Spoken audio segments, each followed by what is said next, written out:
अस्सलामुअलैकुम प्यारे दोस्तों, कैसे हो? उम्मीद है सब खैरियत से होंगे। इस वीडियो में मैं आपको मिनी पजारो गाड़ी के मतलब कुछ मालूमात देने लगा हूँ।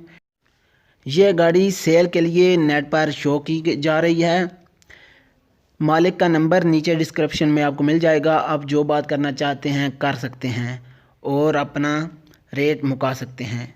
ये गाड़ी सिर्फ़ और सिर्फ 65,500 किलोमीटर चली हुई है और 2011 में निकली थी और मेक इसका मिस्टर बुशी है। मॉडल मिनी पजारो है। Mini Pajero 4x4 turbo. इसका फ्यूल पेट्रोल में है।